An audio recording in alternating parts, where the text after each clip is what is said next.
The massive chamber fell silent as the holographic image flickered to life. Thousands of alien delegates from across the galaxy stopped their conversations and turned to look at the projection. The image showed a simple room with white walls and a single chair. In that chair sat a human woman. Ambassador Sarah Chen looked ordinary by galactic standards. She had no extra arms like the Zelanti, no crystal formations growing from her skull like the Korath, no energy field surrounding her body like the Vorthak. She was just a human from Earth, a planet most of the galaxy had never heard of until 3 months ago. Sarah wore a simple black suit and had her dark hair pulled back. Her brown eyes looked directly at the camera. She did not seem nervous or afraid, even though she was speaking to the most powerful beings in the known universe. The Grand Chancellor of the Galactic Confederation, a towering hegemony leader named Zephrix, activated the translation matrix. His forearms gestured dismissively as he prepared to hear what this primitive species had to say. "Honored members of the Galactic Confederation," Sarah began, her voice calm and steady. "I am Ambassador Sarah Chen, speaking for the United Earth Government and all human colonies. We have recently learned of your existence and your vast empire that spans thousands of worlds." Murmurs rippled through the chamber. Several delegates exchanged amused glances. The humans had only just developed basic fusion drives and had maybe a dozen small colonies. They were barely able to travel between star systems, while the Confederation had mastered quantum tunneling and could cross the galaxy in days. Sarah continued without pause. "We are not here to join your Confederation. We are not here to trade or form alliances. We are here to deliver a message that is very important for both our species and yours." Grand Chancellor Zephrix leaned forward in his floating throne. This was already more interesting than he had expected. Most newly discovered species spent their first contact begging to join the Confederation, or offering tribute to avoid being conquered. "The message is simple," Sarah said, her expression never changing. "Leave human space alone. We want complete isolation from galactic affairs. We want no contact, no trade, no interference of any kind. This is not a request. This is our one and only warning." The chamber erupted in noise. Delegates laughed, hissed, clicked, and made whatever sounds their species used to express amusement or disbelief. A species with barely 24 worlds was warning the Confederation that controlled over 50,000 star systems. Admiral Krex of the Hegemony Navy stood up. His massive frame towered over most other delegates. "Human," he said, his voice booming through the translation system, "you do not seem to understand your position.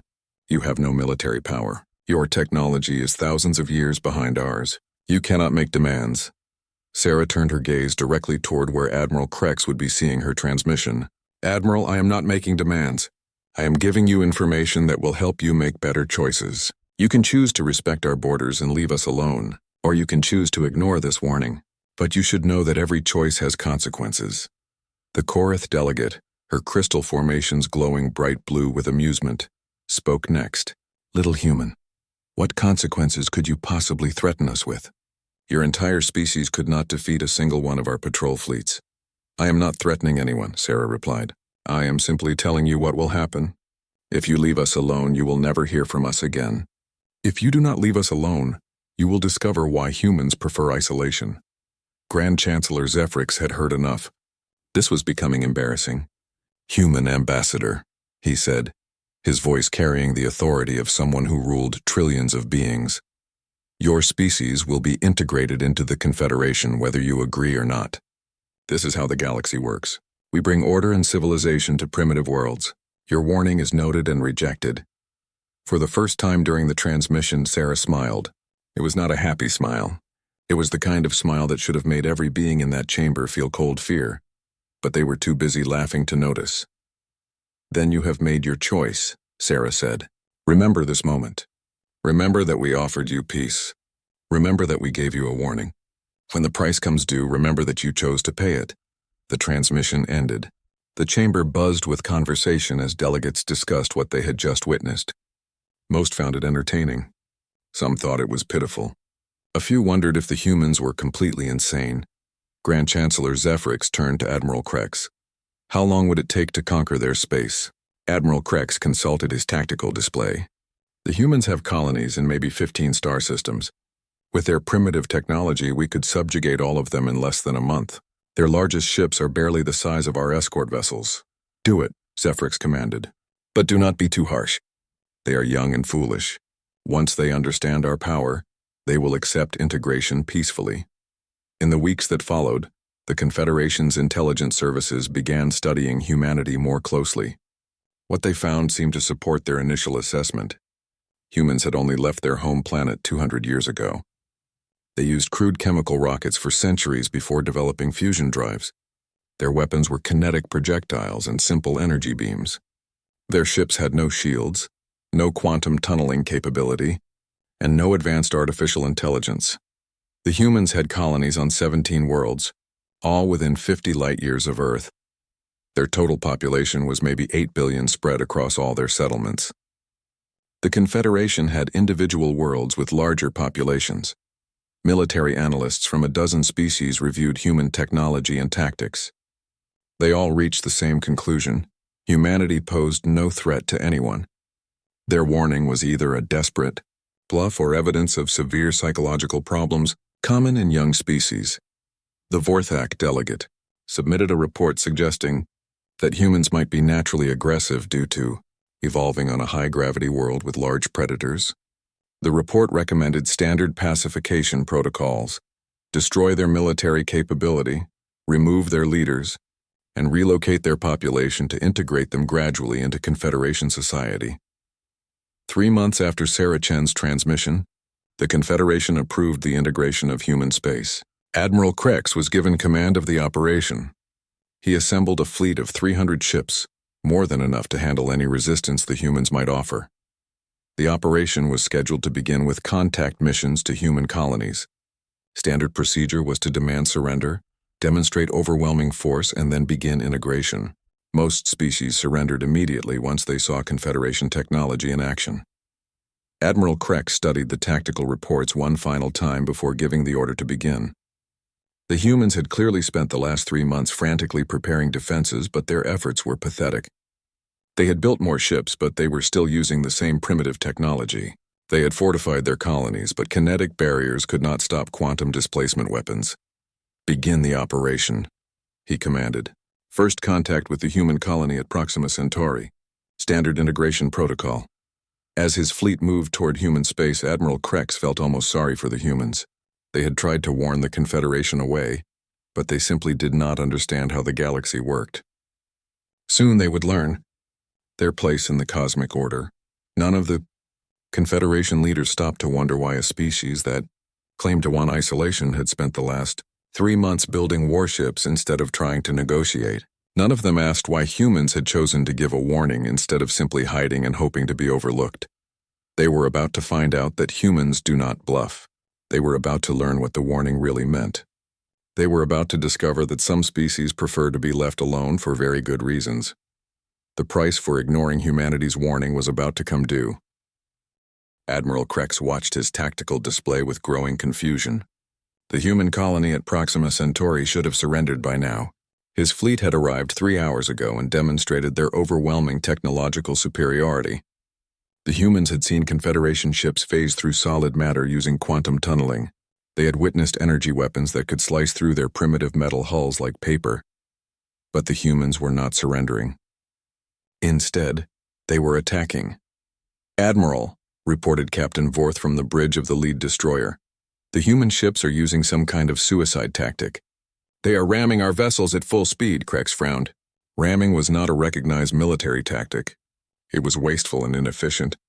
Both ships were usually destroyed in such collisions.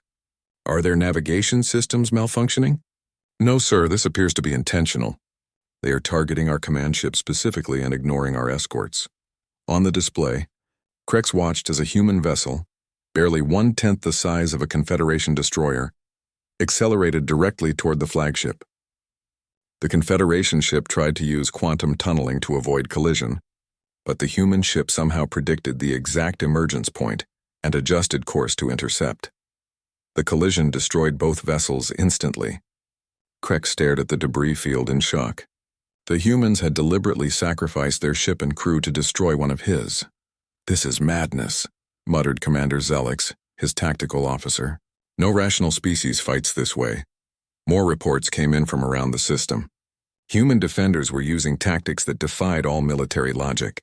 They positioned their ships inside asteroid fields, forcing Confederation vessels to choose between using area effect, weapons that would destroy valuable mining facilities, or engaging in close combat where ramming attacks were more effective. Human ground forces were even worse. When Confederation Marines landed on the colony's main habitat, they found the human defenders had booby-trapped everything.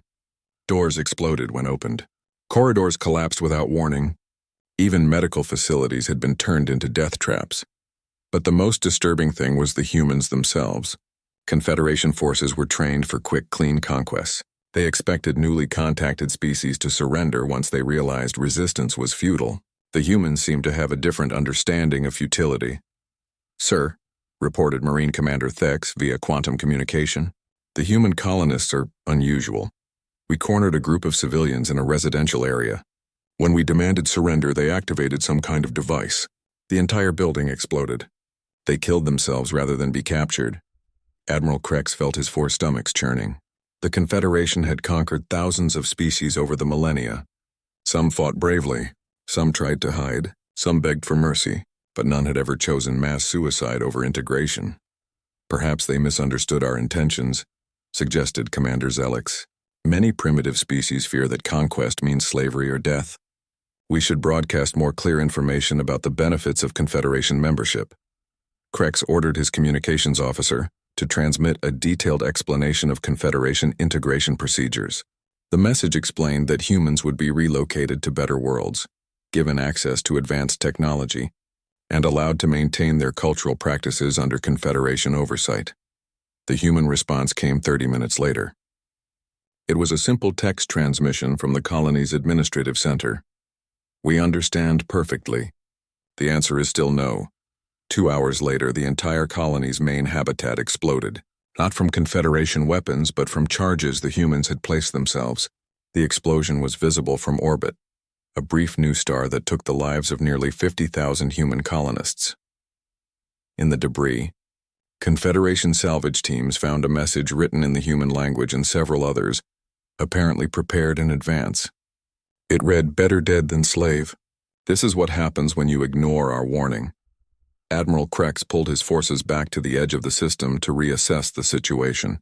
This was not going according to any protocol he knew. The humans had destroyed their own colony rather than allow it to be conquered. It was unprecedented. Reports from other human systems told similar stories. At Wolf 359, human ships had used their own fusion reactors as weapons, creating artificial supernovas that destroyed everything in the inner system, including their own colonies. At Tau Ceti, human defenders had somehow managed to crash one of their orbital habitats into a Confederation battleship, trading 1 million human lives for 3,000 Confederation personnel. The most disturbing report came from Gliese 667c. The human colony there had not fought at all. When Confederation forces arrived, they found the entire settlement empty except for a single message broadcast on all frequencies. "You want our worlds? Come and take them. But first, let us show you what we learned about yours." Then every major communications relay in that system went offline simultaneously. The Confederation ships found themselves cut off from the quantum communication network that connected the entire galaxy. They were stranded, unable to call for help or report their status. It took 3 days for a rescue fleet to find them. When they did, they discovered something impossible. The human colony had detailed intelligence files on 17 different Confederation worlds, including complete tactical assessments and infrastructure maps. The humans had been studying their enemies for months, possibly years. "How?" demanded Admiral Krex when he received the report. "How did a primitive species gather intelligence on our core worlds?" The answer came from an unexpected source. A Confederation intelligence analyst named Korth had been reviewing communication intercepts from before the human contact. Hidden in the data, he found evidence that humans had been passively monitoring Confederation transmissions for decades. "Sir," Korth reported via encrypted channel, "the humans were never as primitive as we thought. They were hiding their true capabilities. Their public technology demonstrations showed only basic fusion drives and kinetic weapons. But the intelligence data suggests they have been developing stealth technology, advanced computing systems, and long-range surveillance capabilities." Krex stared at the report in growing horror. "Are you saying they deliberately appeared weak?" It appears so, sir. Analysis of their warning transmission suggests it was a carefully calculated psychological operation. They wanted us to underestimate them. The implications were staggering. If humans had been secretly gathering intelligence for years, they might know about Confederation military dispositions, supply lines, and defensive capabilities. The warning had not been a desperate bluff by a weak species. It had been exactly what Ambassador Sarah Chen said it was: information to help the Confederation make better choices. More reports arrived hourly, each worse than the last. Human ships were appearing in unexpected locations throughout the local sector. They were not engaging Confederation forces directly, but they were doing something far more disturbing. They were studying every Confederation vessel they encountered, scanning them with sensors that should not have existed, and then disappearing before they could be intercepted. The humans were learning. Fast. Admiral Krex's final report to Grand Chancellor. Zephrix was brief. Request immediate reinforcement of all operations in human space. Enemy capabilities were severely underestimated. Human forces are employing non-standard tactics and demonstrating technology that contradicts initial intelligence assessments. Recommend full military response. The response from Confederation High Command was predictable. Send more ships, use heavier weapons, and crush human resistance quickly before it could spread to other potential rebel species. But as Admiral Krex prepared for the expanded campaign, he could not shake the feeling that the Confederation was making a terrible mistake. The humans had given them one warning. When that warning was ignored, they had begun to show their true nature, and their true nature was far more dangerous than anyone had imagined. Captain Marcus Rivera stood on the bridge of the human vessel Retribution, watching as his target came into view. The massive Hegemony agricultural station at Kepler 442 stretched across 50 kilometers of space, its biodomes glowing with the light of artificial suns. Inside those domes, genetically modified crops fed nearly 2 billion Confederation citizens across a dozen star systems. In 6 hours, it would all be gone. Captain, reported his tactical officer, Lieutenant Chen, we have confirmed intelligence on the station's defensive systems. Minimal military presence, just as our reconnaissance indicated. Marcus nodded. 3 months had passed since the Confederation had ignored humanity's warning and attacked their colonies. 3 months since the aliens had learned that humans prefer death to slavery. Now it was time for the next lesson. Humans do not forget, and they do not forgive. The Retribution was not like the ships the Confederation had encountered at human colonies. Those had been old vessels, designed for exploration and basic defense. The Retribution was purpose-built for war against an enemy that thought it was invincible. Its hull was dark metal that absorbed most sensor scans. Its engines used a new propulsion system that left no quantum signature. Its weapons were designed not for ship-to-ship combat, but for destroying things that could not fight back. The Confederation had taught humanity an important lesson when they ignored the warning. If you want to hurt someone who is stronger than you, do not attack their military.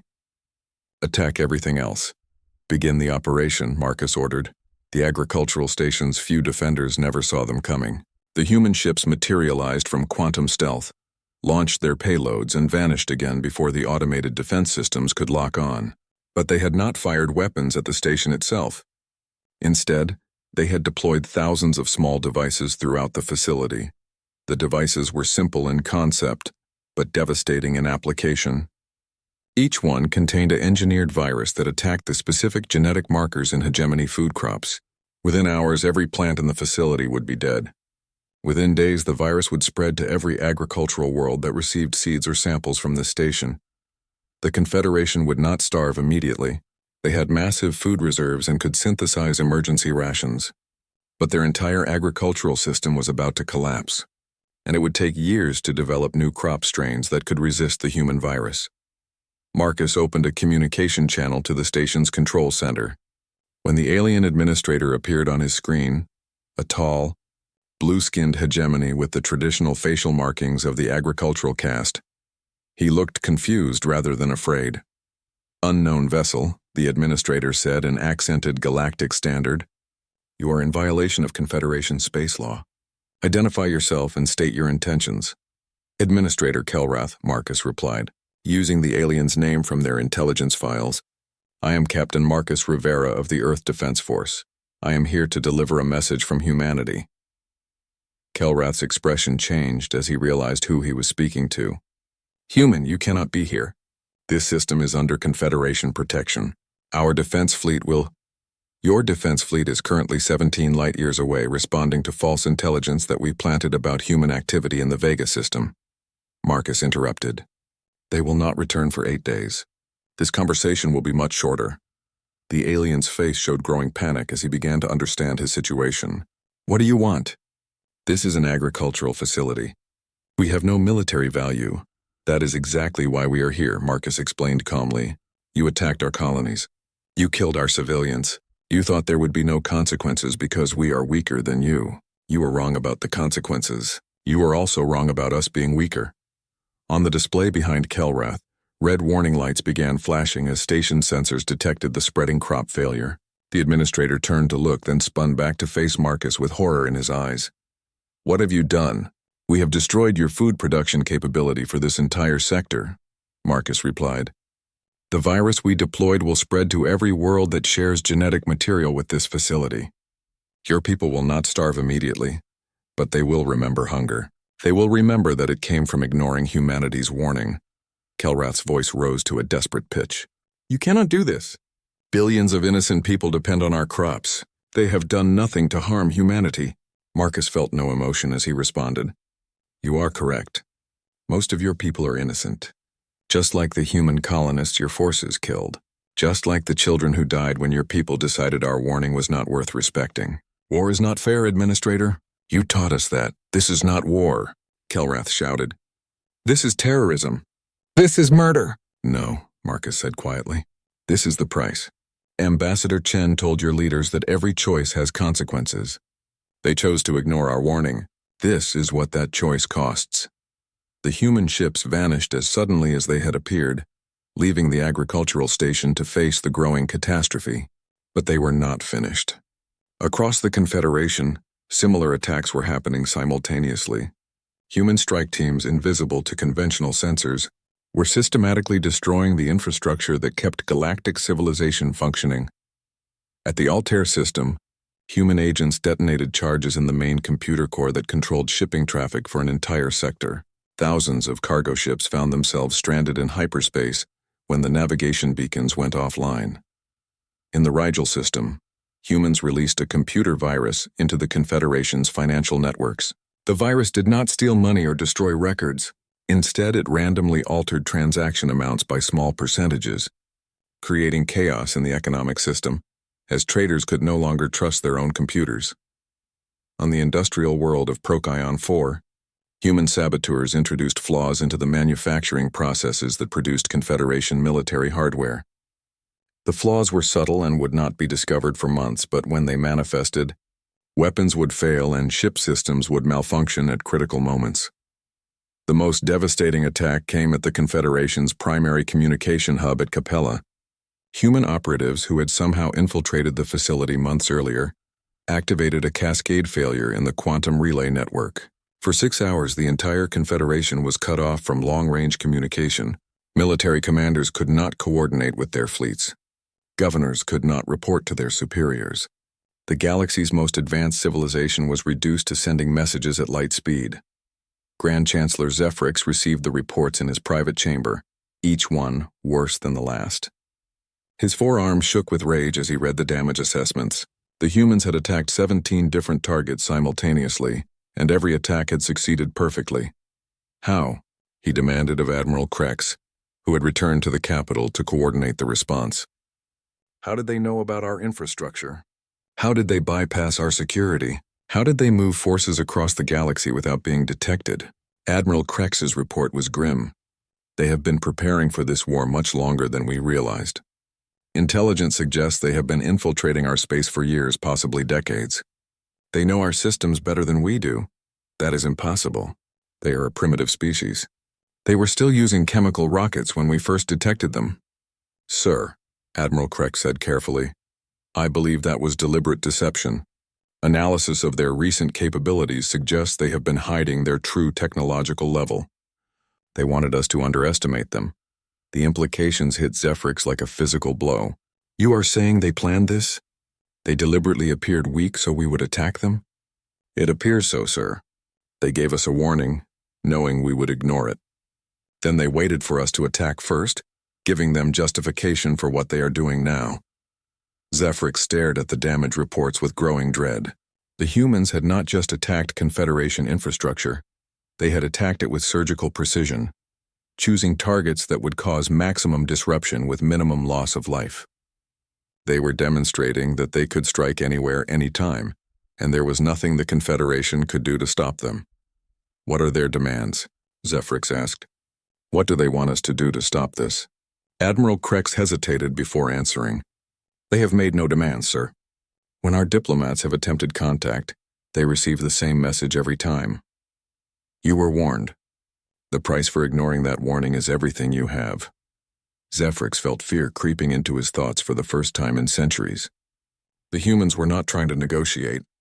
They were not seeking territory or resources. They were systematically dismantling the Confederation's ability to function, and they showed no sign of stopping. How long can we sustain these attacks? He asked. Unknown, sir, but if they continue at this rate, our logistics network will collapse within a year. Food shortages are already beginning in outer systems. Communication disruptions are making it impossible to coordinate defensive measures, and we still have no effective way to detect or intercept their ships. Grand Chancellor Zephyrix looked out at the sprawling capital city below his tower. For the first time in his long life, he wondered if the Confederation would survive to see another decade. Agent Lisa Park crouched in the ventilation shaft above the Korath High Council chamber, listening to the alien leaders argue about humanity. Through her translator implant, she could understand every word of their panicked debate.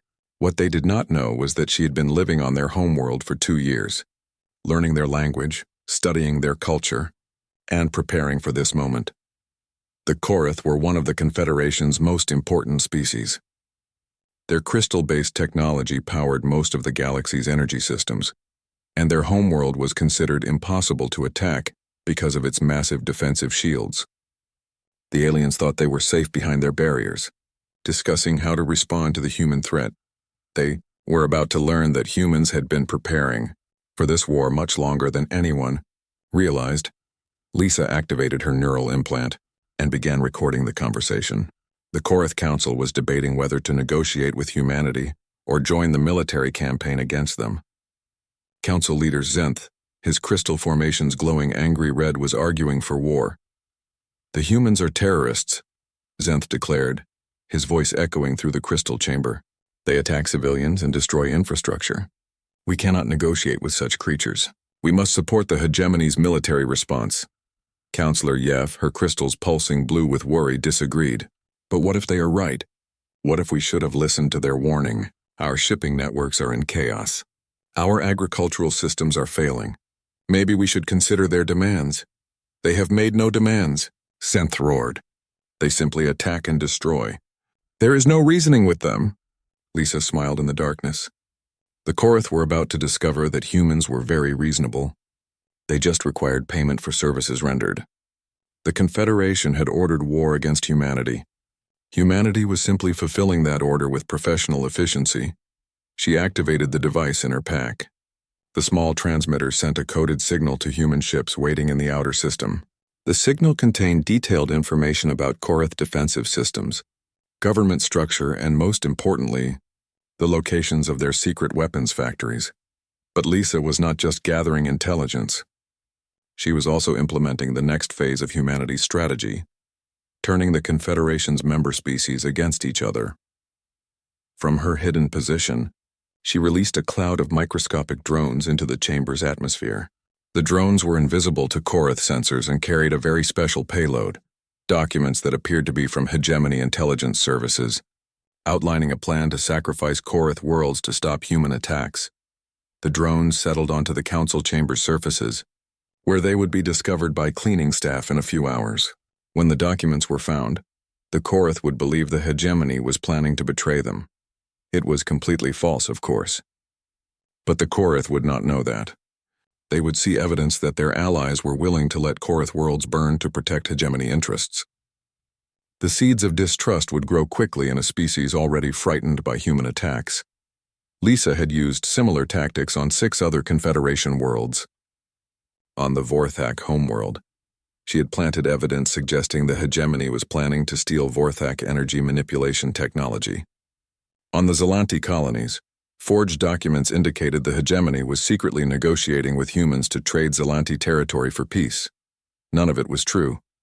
But fear made people believe impossible things, and the Confederation species were very afraid of humanity.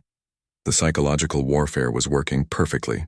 Human intelligence had spent decades studying alien psychology, learning how each species thought and what they feared most. When the war began, humanity did not just attack infrastructure.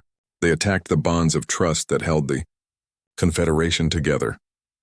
Lisa finished her mission and began moving through the ventilation system toward her extraction point. As she crawled through the dark passages, she reflected on how the war had progressed. 6 months ago, the Confederation had been the galaxy's most powerful empire. Now they could barely maintain communication between their own worlds. The humans had not won through superior technology or larger fleets. They had won by understanding their enemy better than the enemy understood themselves. Every alien species had weaknesses, cultural blind spots, psychological triggers, and social fractures that could be exploited. Humanity had cataloged them all. 3 hours later, Lisa was aboard the human stealth ship Invisible Truth, reporting her success to Captain Sarah Kim. The ship was identical to the one Captain Rivera commanded, designed for deep infiltration missions behind enemy lines. The Korath documents have been planted, Lisa reported. Based on psychological profiles, they should discover them within 6 hours and begin questioning hegemony loyalty within 12 hours. Captain Kim nodded approvingly.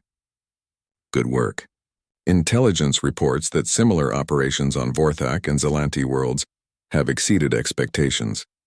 The Vorthak Council voted yesterday to withdraw their fleets from human space and focus on defending their homeworld from hegemony treachery. Lisa smiled grimly. What about the direct military campaign?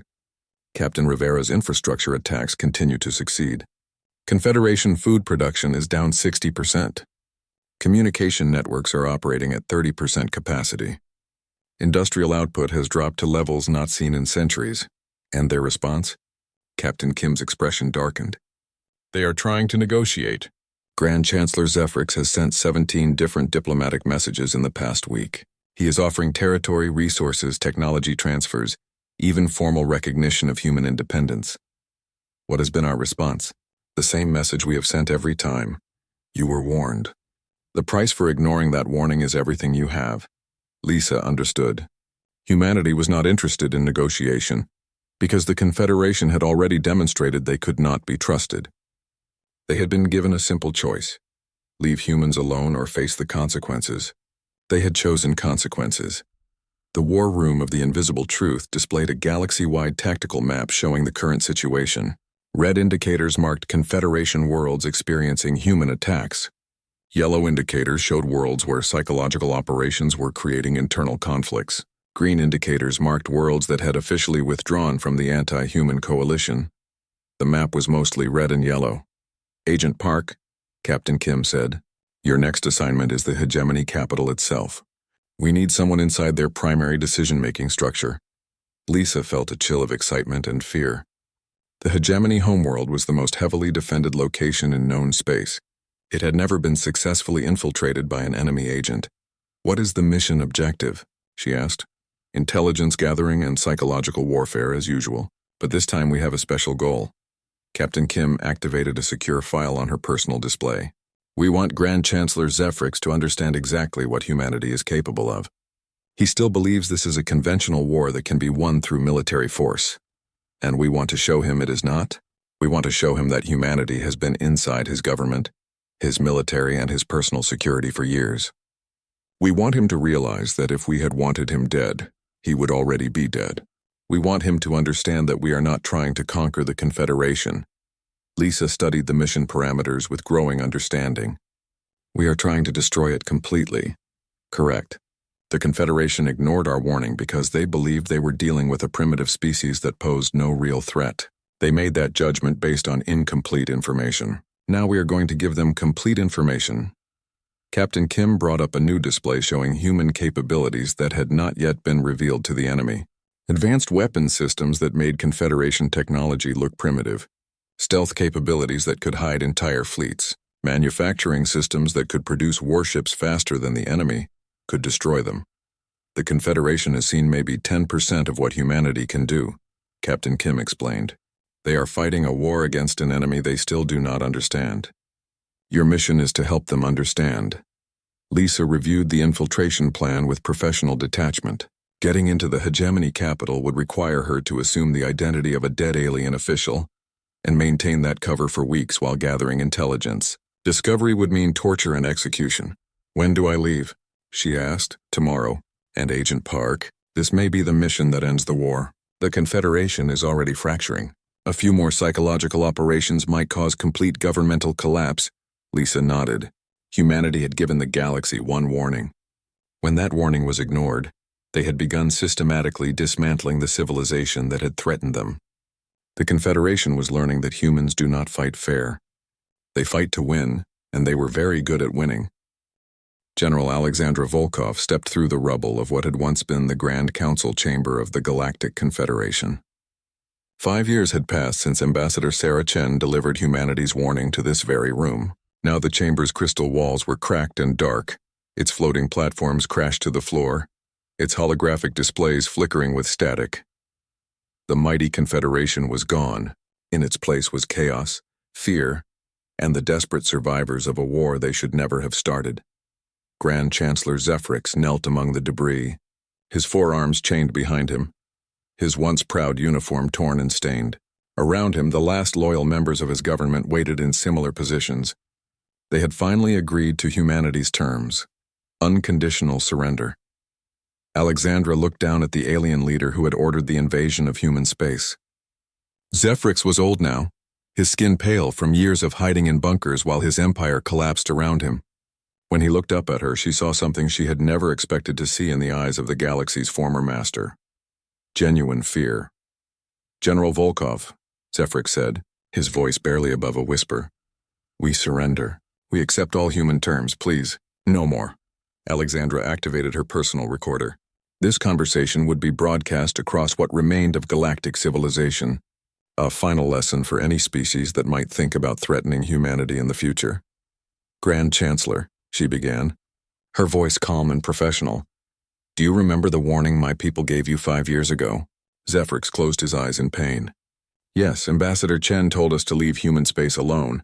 She said there would be consequences if we ignored her warning. And what did you do with that warning? We ignored it. We thought humans were too primitive to threaten the Confederation. We thought your ambassador was bluffing, Alexandra nodded. You thought there would be no price for attacking our colonies. You were wrong. Today I am here to present you with the final bill. She gestured to the ruined chamber around them. Your empire controlled 50,000 star systems when you decided to ignore our warning. How many do you control now? Zephrix's voice broke as he answered. None. The Confederation is dissolved. Most species have declared independence or formed their own alliances. The rest are too busy fighting civil wars to maintain any central government. And why did your empire collapse? Because... Zephrix struggled with the words. Because humans showed us that we never understood the galaxy we thought we ruled. You proved that our technology was not as advanced as we believed. Our security was not as strong as we claimed. Our allies were not as loyal as we assumed. Alexandra had been present for most of the war's major operations. She had watched as human agents turned Confederation species against each other with carefully planted evidence of betrayal. She had seen the look on alien faces when they realized humans had been infiltrating their governments for decades. She had been there when the last hegemony fleet surrendered after learning that their own ships had been sabotaged by human operatives months earlier. The Korith were the first to break, she continued, her voice emotionless, when they discovered what they thought was evidence of hegemony, plans to sacrifice their worlds. They withdrew from your alliance and began attacking hegemony supply lines. Did you ever learn the truth about those documents? Zephrix looked confused. What truth? They were forgeries, created by human intelligence to destroy trust between your species. The hegemony never planned to betray the Korith. But the Korith believed they did, and that belief became reality. The alien leader stared at her in horror. You You made us destroy ourselves. We gave you the tools. You chose to use them. Alexandra activated a holographic display showing the galaxy's current political situation. Where once a single government had ruled, now hundreds of small nations squabbled over territory and resources. The HFY War consumed both species because each believed the other was plotting against them. The evidence of those plots came from human operatives. The Rigel Rebellion succeeded because human agents convinced the rebels that they had widespread support that did not actually exist. The Capella economic collapse happened because we introduced subtle errors into your financial systems. But why? Zephrix pleaded. We would have negotiated. Once we understood your true capabilities, we would have agreed to leave you alone. Alexandra's expression hardened. You had your chance for negotiation. Ambassador Chen offered you peace. She told you exactly what would happen if you chose war. You decided that a species you considered primitive was not worth listening to. She activated another display, this one showing human casualties from the early battles. Your forces killed 47,000 human civilians when you attacked our colonies. Men, women, and children who died because you thought their lives were worth less than your empire's expansion. We didn't know, Zephrix said desperately. We thought humans would surrender quickly. You never intended to face consequences for your actions, Alexandra interrupted. That is exactly the problem. You ruled an empire built on conquest and oppression, but you believed you were immune to the same treatment you gave others. Admiral Krex, kneeling beside his former leader, spoke for the first time. How long have you been preparing for this war? Alexandra looked at the alien military commander, who had led the first attacks on human colonies. Since we first detected Confederation signals 80 years ago, we knew eventually we would encounter galactic civilization. We studied you. We learned your languages, your politics, your weaknesses. We prepared for the day when contact would come. The warning, Krex said with growing understanding, it was part of the plan. No, Alexandra replied. The warning was genuine. We truly hoped you would choose to leave us alone, but we prepared for the possibility that you would not. She gestured to the ruined capital around them. This is what preparation looks like when you have 80 years to plan for war against an overconfident enemy. She activated a final display showing human technology that had never been revealed during the conflict. Weapons that could destroy star systems, ships that could travel anywhere in the galaxy instantly, manufacturing capabilities that could build fleets faster than any enemy could destroy them. The Confederation fell without humanity revealing even half of our actual capabilities, she explained. You lost a war against an enemy you never really saw. Zephrix stared at the impossible technology in the display. If you had these weapons, why didn't you just destroy us immediately? Because destruction was never our goal, Alexandra said. We wanted isolation. When you refused to give us that, we took it by making sure no galactic government would ever be powerful enough to threaten us again. She looked around the room at the surrendering aliens. The Confederation is gone. The species that once served it are now too busy fighting each other to bother humans. We have achieved our objective. What happens now? Asked a Vorthak counselor who had been silent until now. Alexandra's expression softened slightly. Now you learn to coexist without an empire to control you. Some of your species will prosper. Others will struggle. A few may even approach us peacefully for trade or cooperation, which we might consider. But never again will there be a galactic government powerful enough to ignore a warning from humanity. She turned to leave, then paused at the chamber's entrance. Grand Chancellor Zephrix, the broken alien leader, looked up at her. Do you understand now why we prefer isolation? Zephrix nodded slowly. Because isolation is the only way to be sure the galaxy will leave you alone. Correct. And do you understand the price of ignoring a warning from a species that values isolation above all else? Zephrix looked around at the ruins of his empire, at the surrendered remains of his government, at the chaos his choices had brought to the galaxy. Everything, he whispered. The price is everything. Alexandra Volkov walked away from the ruins of the Galactic Confederation, leaving behind the broken remnants of an empire that had thought itself invincible. Above the planet, human ships patrolled empty space where mighty alien fleets had once ruled the stars. The galaxy had learned its lesson. Humans had given one warning. When it was ignored, they had proven that sometimes the most dangerous species is the one that simply wants to be left alone. The warning had been ignored.